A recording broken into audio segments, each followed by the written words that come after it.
안녕하십니까. 자, 누가복음 22장 보시겠습니다.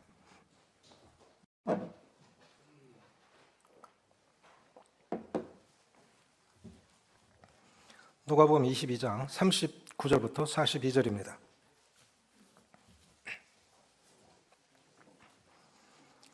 같이 읽겠습니다. 신약성경 136조. 누가복음 22장 39절로 42절 시작. 예수께서 나가사 습관을 따라 감람산에 가시매 제자들도 따라갔더니 그곳에 이르러 그들에게 이르시되 유혹에 빠지지 않게 기도하라 하시고 그들을 떠나 돌 던진 만큼 가서 무릎을 꿇고 기도하여 이르시되 아버지여, 만일 아버지의 뜻이거든 이 잔을 내게서 옮기시옵소서. 그러나 내 원대로 마옵시고 아버지의 원대로 되기를 원하나이다 하시니, 하나님의 뜻 어떻게 알 수 있을까라는 제목으로 말씀을 드리기를 원합니다. 알 것 같기도 하고 모를 것 같기도 한 것이 하나님의 뜻입니다.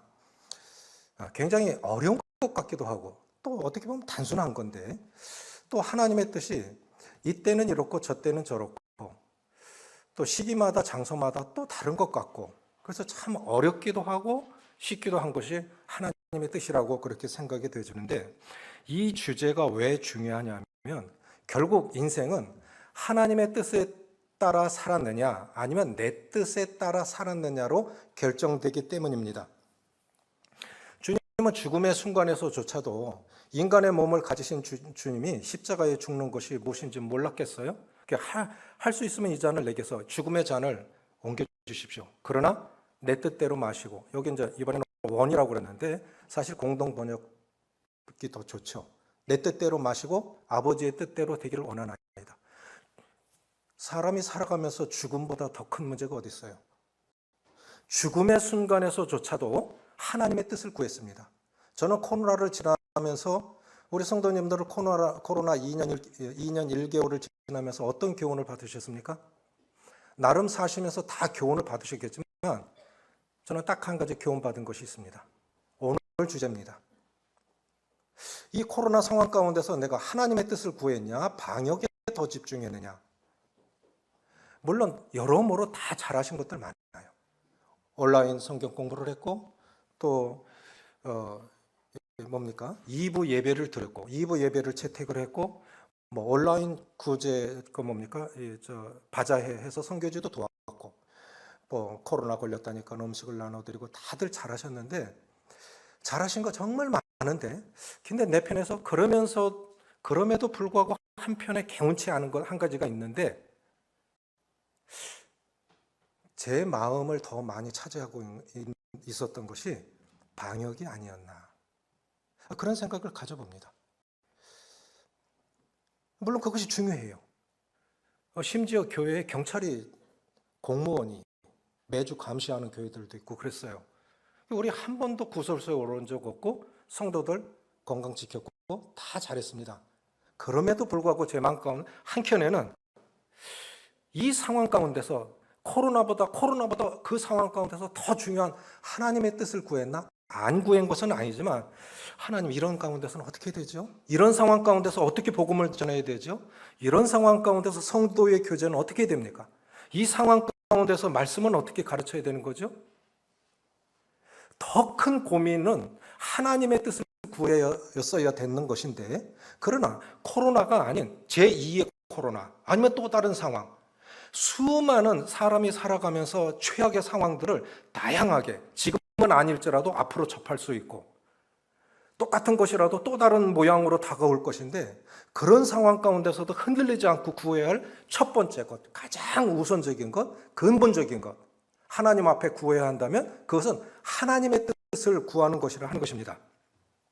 사도 바울도 예배 속에서 어느 성도님의 감사를 드렸는데, 먹든지 마시든지 죽든지 살든지 거하든지 떠나든지 내 안에서 그리스도가 존귀히 되기를 원하노라.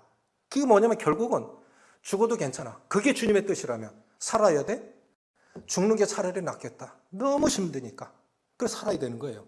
그게 하나님의 뜻이면 배가 고파, 먹을 게 없어, 그게 하나님의 뜻이면 또 굶어야지요.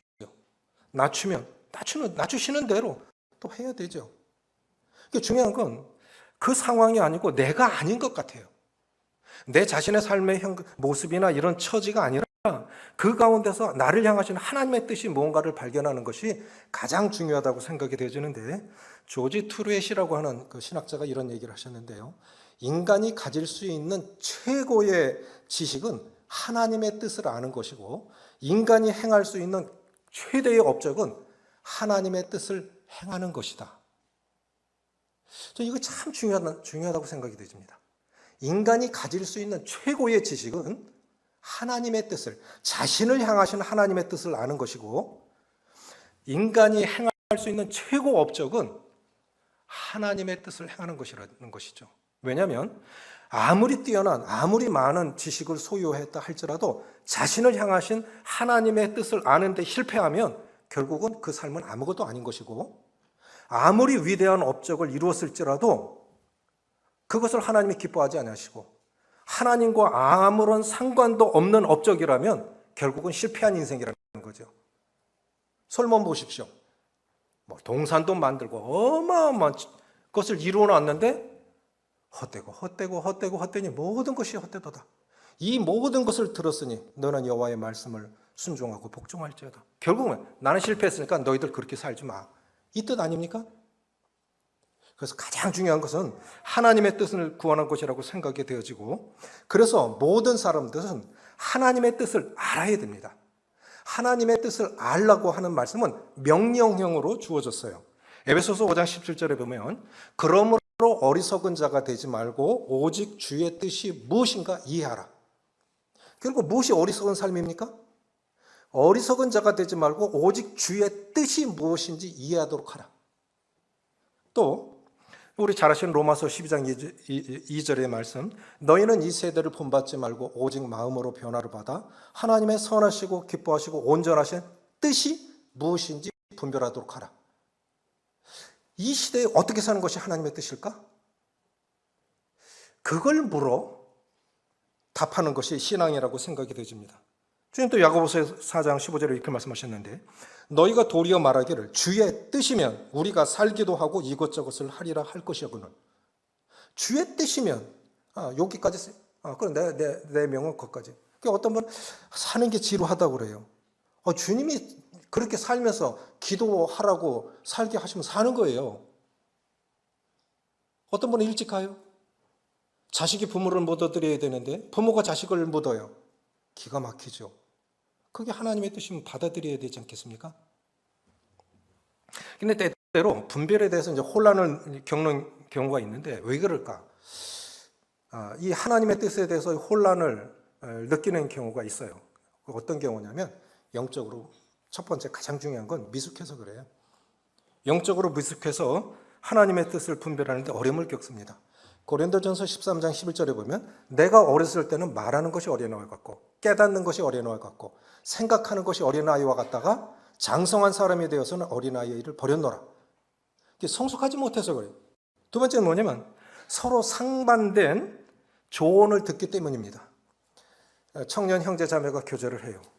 어려움을 겪고 있습니다. 근데 한 분은 헤어지라 그러고 한 분은 계속해라고 그래요. 어떻게 해야 되죠? 실제로 있는 일이에요. 이럴 때 어려운 거예요. 또 성경은 개인적으로 결정해야 할 세부적인 상황까지 말씀하고 계시지 않습니다. 중매를 받았는데 두 사람을 동시에 받았어요. 다 경건한 사람들입니다. 그럼 누구하고 해야 되죠? 자기 마음대로 하면 돼요. 직장 좋은데 두 군데가 다 취업이 됐어요. 어딜 가야 됩니까? 대학 세 군데, 스카이 세 군데가 다 합격이 됐어요. 어디로 가야 되죠? S자로 가면 됩니까? 그렇게 하면 제일 좋을 것 같아요. 그렇게 세부적인 것까지는 말씀하고 계시지 않다는 거예요. 그건 자유라고 하는 것이죠. 자, 그러면 하나님의 뜻에 대한 두 가지 성경적 정의를 살펴보기로 원합니다. 이 헬라어로 하나님의 뜻에 대한 이 두 가지 명확한 뜻이 있는데, 하나는 불레, 말레 그렇게 읽으시면 돼요. 불레라고 하는 것은 이것은 저항하거나 변경 불가능한 하나님의 절대적 주권적인 뜻을 불레라고 합니다. 이건 사람이 바꿀 수 없는 거예요. 저항하거나 바꿀 수 없는, 변경될 수 없는, 좌우로 옮길 수 없는 확실한 그런 하나님의 주권적인 뜻을 분례라고 그래요. 그 하나님의 역사를 주관하시는 것이 그렇습니다. 이번에 대통령 된 거, 역대 대통령들이 지도자로 세워진 거 다 하나님의 뜻이에요.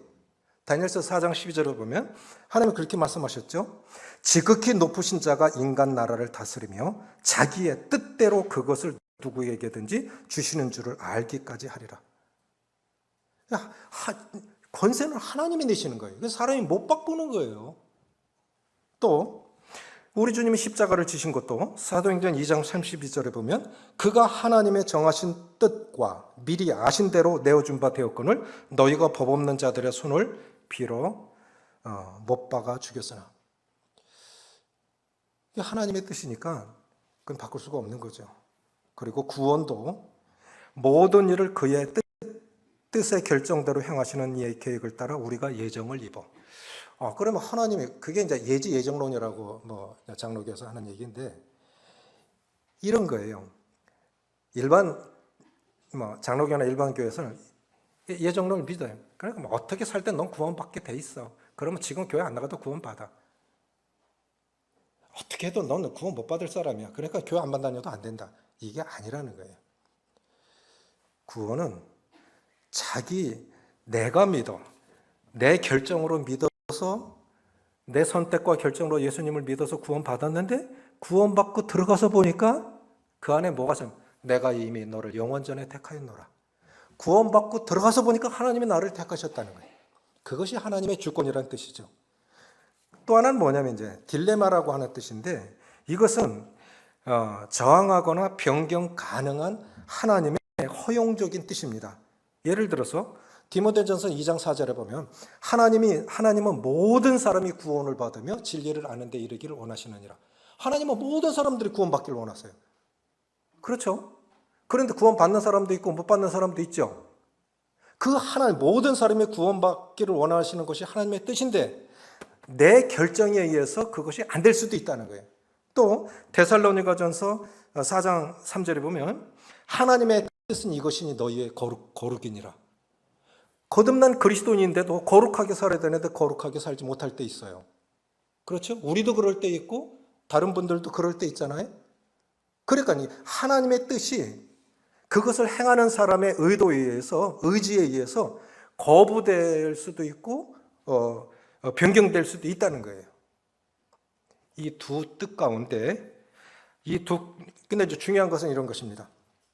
만약에 하나님의 주권적인 뜻만 있고 내 자의적 뜻이 무시된다고 하면 우리는 로봇으로 살아가야 돼요. 내 의지는 없는 것입니다. 에덴 동산에 선악과 열매를 만드시고 생명나무도 심으시고 생명나무 열매를 따먹어라. 이건 따먹지 말라. 이 자유의지를 주셨잖아요.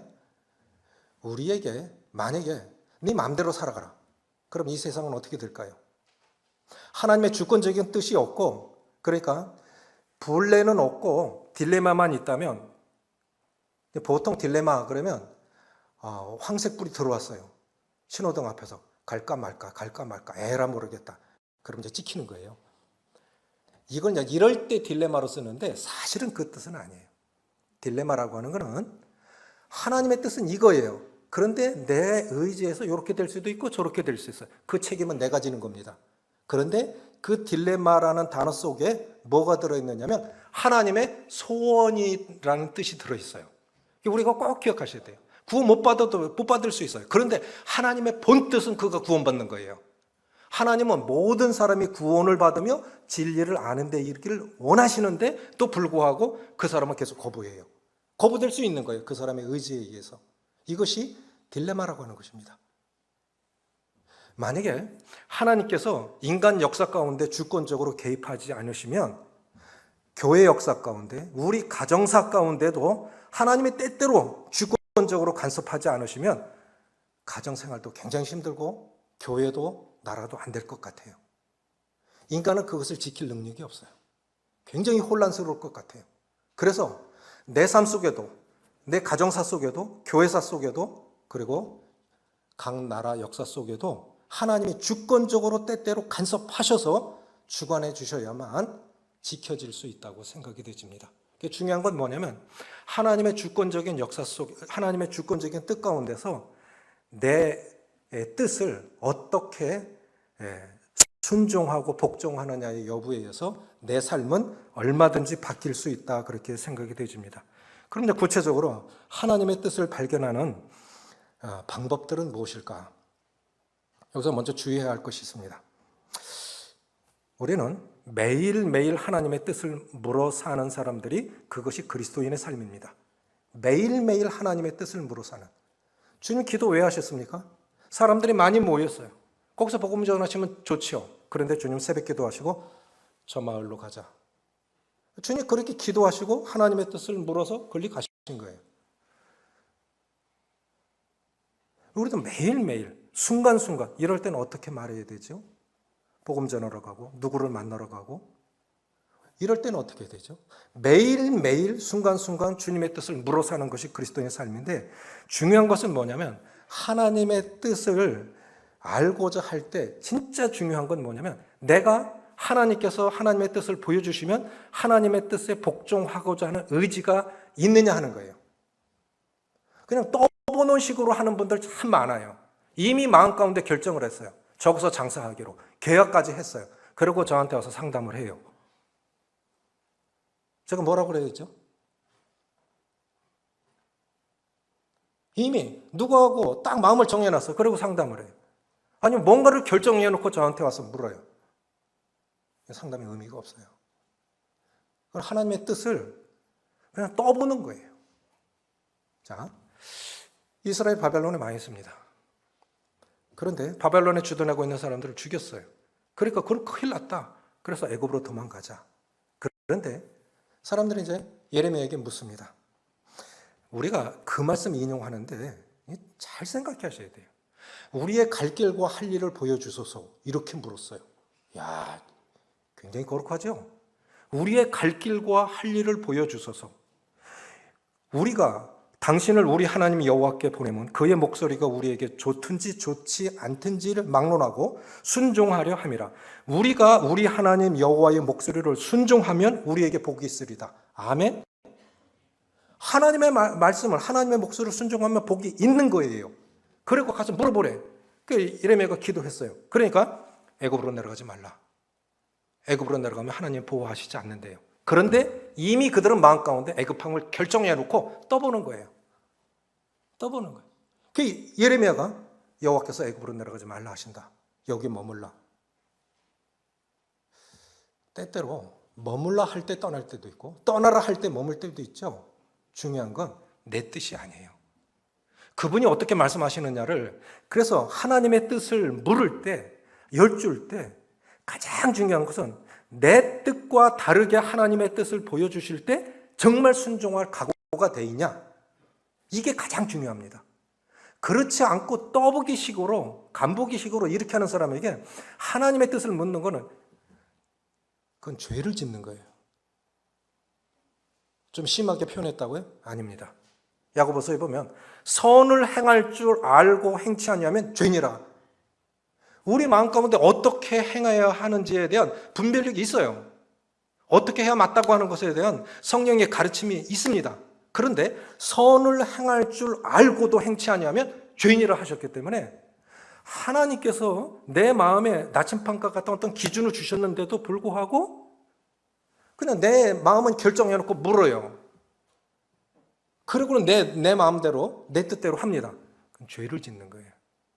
그래서 중요한 것은 하나님의 뜻을 물을 때 정말 내 뜻과 다르게 말씀하셔도 순종할 각오가 되어 있냐 하는 것입니다. 그러면 구체적으로 하나님의 뜻을 분별하기 위한 방법은 무엇일까요? 한 5가지 있는데 첫째는 기도하는 것입니다.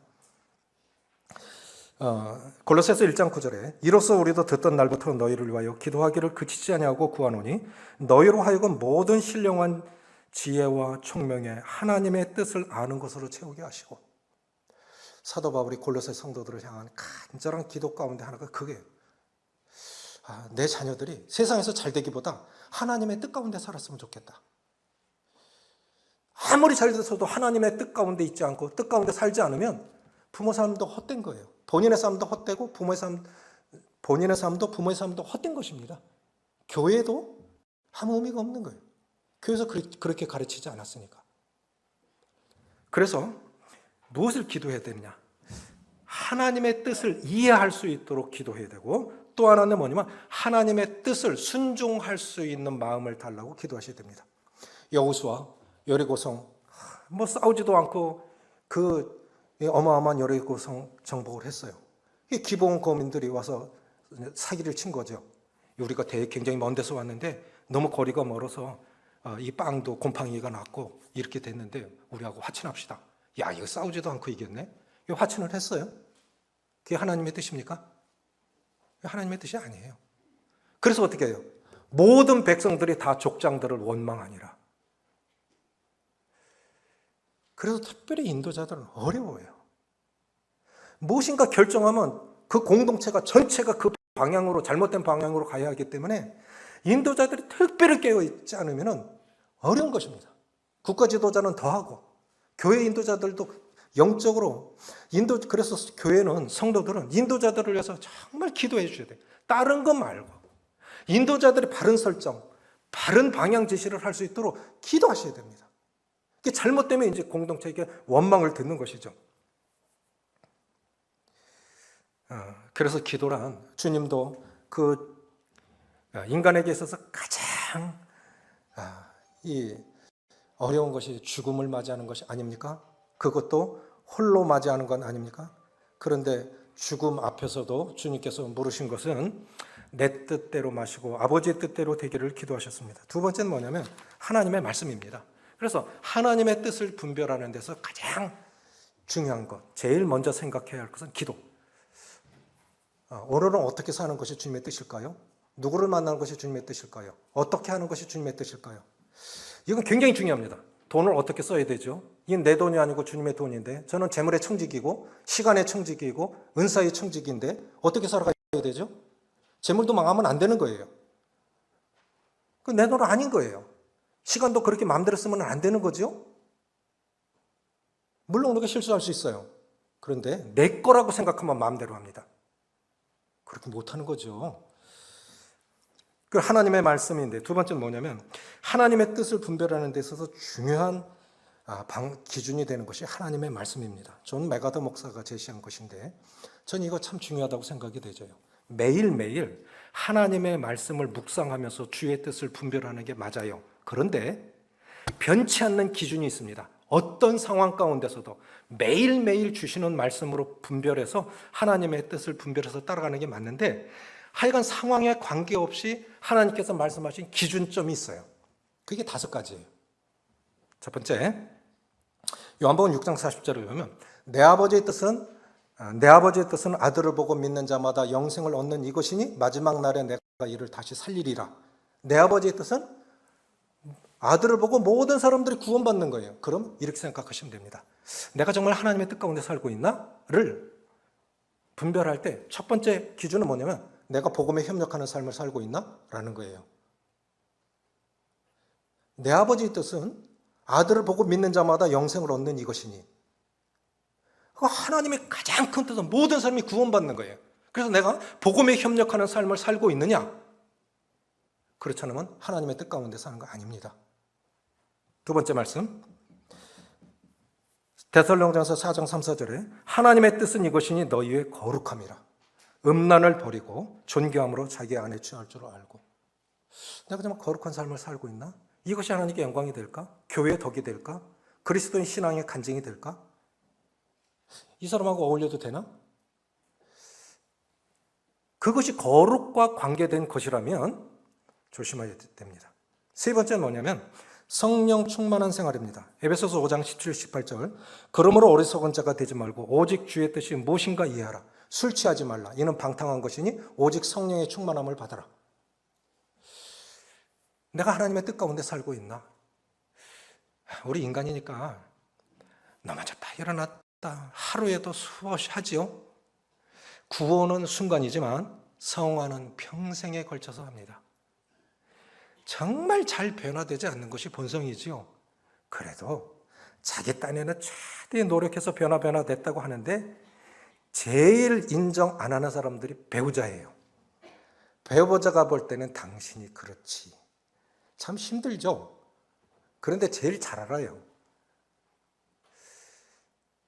성령 충만하면 갈등도 줄어들 것이고 마음의 평강도 있을 것이고 기쁨도 있을 것이고 능력도 있을 것입니다.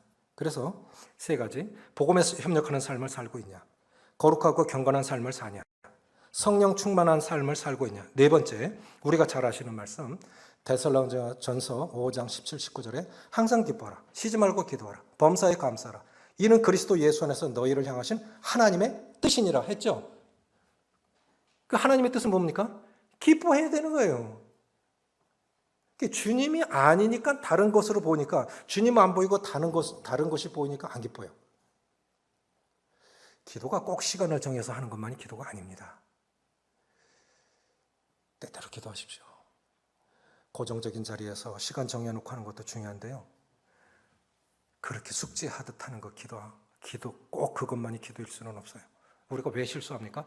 기도하는 마음으로 안 하고 결정하고 기도하는 마음으로 말하지 않으니까 실수합니다. 범사에 감사하라는 것이 하나님의 뜻입니다. 이 코로나 상황 가운데서 얼마나 감사하셨습니까? 요즘 참 감사가 되더라고요. 장로 모임 가운데서 그렇게 기도해서 하나님, 세 끼 먹을 수 있는 거 참 감사합니다. 쉴 수 있는 집 있는 거 감사합니다. 가족이 있는 거 감사합니다. 우크라이나 생각해 보십시오.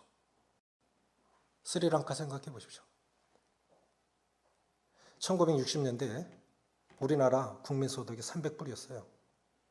400불이어야, 국민소득 400불이어야 하루에 1불로 살아가요. 쉽게 말해서요, 국민소득 400불이어야 하루에 1,000원으로 살아갈 수 있다고요. 그런데 우리나라는 300불이었어요. 지금 몇만 불입니까? 3만 불, 조금 있으면 4만 불 들어가요. 이제는 배고픈 거 걱정하는 게 아니라 어떻게 하면 이 비계를 없애야 되나? 어떻게 1kg 빼려면 이거 얼마나 노력해야 되지? 이거 걱정하고 있잖아요. 생각해 보십시오. 가족이 있고 정말 감사한 거 많잖아요. 예배 드릴 수 있잖아요. 하나님이 딱 병원에 눕혀놓으면 어떻게 하실 거예요? 자식들이 내 마음대로 돼요? 감사할 거 참 많아요. 항상 기뻐하라, 쉬지 말고 기도하라, 범사에 감사하라, 이는 그리스도 예수 안에서 너희를 향하신 하나님의 뜻이니라. 그러면 본이 흔히 말로 망해도 감사해야 되는 거예요. 거기 하나님의 뜻이 있어요. 그 후에 어떻게 될지 몰라요. 주님이 어떻게 더 축복하실는지도 모릅니다. 마지막으로 베드로전서 3장 17절에 선을 행함으로 고난받는 것이 하나님의 뜻일진데 악을 행함으로 고난받는 것보다 나으니라. 덕과 득 사이에 갈등이 생길 때는 덕을 택하십시오. 덕을 선택하면 손해는 봅니다. 덕과 득 사이에 때때로 내가 물질적인 손해, 인격적 손해보는 건 사실이에요. 그러나 덕과 득 사이에 갈등이 생길 때는 덕을 택하십시오. 그러면 하나님이 축복하십니다. 선을 행함으로 고난받는 것이 하나님의 뜻입니다. 그거는 하나님이 보상해 주십니다. 저는 그걸 확실히 믿습니다. 그래서 이 다섯 가지 말씀, 복음에 협력하고 있느냐, 거룩한 삶을 살고 있느냐, 성령 충만을 기도하고 있느냐, 항상 기뻐하고 기도하고 감사하고 있느냐, 그리고 손해볼지라도 늘 선을 택했다 하는 말씀에 복종하고 있다고 하면 그 후에는 당신 마음대로 해도 된다. 이 말씀이에요. 이거는 상황과 관계없이 주어진 하나님의 기준, 하나님의 뜻입니다. 그래서 늘 이 다섯 말씀을 기억해 주시면 좋겠어요. 하나님의 뜻을 발견하는 방법, 기도, 말씀. 세 번째, 환경입니다. 근데 이 환경도요, 잘 생각하셔야 돼요. 자, 위장된 환경도 있습니다. 요나 같은 경우에 불순종했는데도 길이 선하게, 순종하게 열린다. 이거는 가짜예요. 이건 가짜예요. 불순종했는데도 길이 희한하게 잘 된다? 그건 겁내셔야 돼요. 불순종하는 삶을 사는데도 너무 잘 된다? 불안해하셔야 되고 기도하셔야 돼요. 어떤 풍랑 만날는지 몰라요. 그런데 열심히 살아요. 근데 자꾸 막히는 것 같아. 그러면 원망하지 마시고 다른 길을 찾아보세요. 한 문을 닫으시면 한 문은 열려 있어요.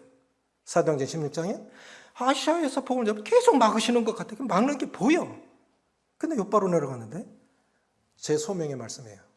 마게도냐로 건너서 우리를 도우라. 그래서 복음이 유럽으로 들어간 거예요. 그렇지 않으면 계속 아시아에서만 살았을 거예요. 복음이 유럽으로 안 건너갔을 거예요. 열심히 사는데 뭔가 막힌다 생각하면 다른 걸 찾아보세요. 하나님이 하시는 역사는 성령은 바람과 같아서 임의로 인도하십니다. 그래서 한쪽이 막히는 것 같으면 다른 쪽을 찾아보세요. 이 사람이 안 될 것 같으면 거기 고집하지 마세요. 다른 사람 준비된 사람이 있어요. 물론 포기하면 안 돼요. 한 문을 닫으신 것 같으면 한 문은 열어놓으셨어요. 꼭 그쪽을 찾아보시기로 합니다. 환경은 두 가지예요. 한쪽이 막히는 것 같으면 다른 문은 열어놓으셨다. 불순종하는데도 길이 순종하는 것 같다. 그건 가짜예요. 네 번째 뭐냐면 앞선 인도자들의 조언입니다. 잠언 11장 14절에 도략이 없으면 백성이 망하여도 모사가 많으면 평안을 누리느니라 했을 때 그 모사가 카운셀러, 상담자입니다. 상담자. 그래서 영적 인도자를 만나는 건 훌륭한 인도자들이 곁에 계시다고 하는 건 참 감사할 일입니다. 축복된 일입니다. 다윗은 늘 선지자를 곁에 두고 살았어요.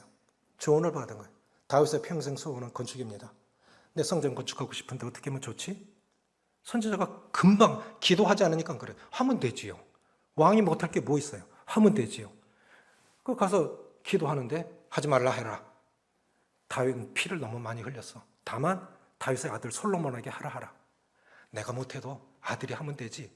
그래서 자기가 할 수 있는 건 설계도 떠놓고 금은 자재 사람까지 다 준비해놓고 떠납니다. 꼭 내가 해야 되는 거 아니에요. 교회 일도 그렇고요. 모든 일 꼭 내가 해야 되는 거 아니에요. 그런데 조언을 구할 때 이건 조심하셔야 돼요.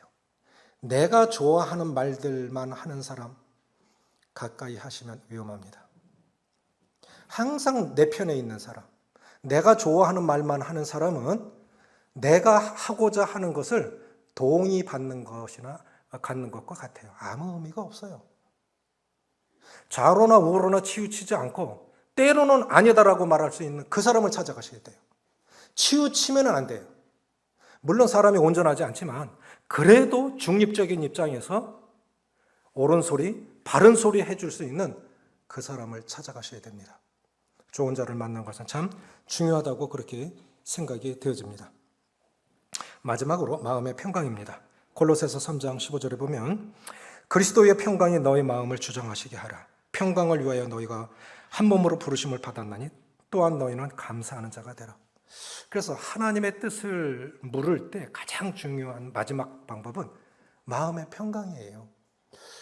신기하게 하나님의 뜻 가운데 행했을 때는요, 마음에 참 위로부터 오는 평안이 있어요. 그게 내가 원하는 길 아니에요. 그런데도 불구하고 마음에 참 평안함이 있어요. 나 정말 어려워요. 물질적으로도 건강적으로도 관계 속에서 많이 어려운데 그런데 참 희한하게 평안이 있어요. 그런데 내가 옳다 생각하고 그게 세상 방법으로 지혜로운 것 같은데 마음에 평안이 없어요?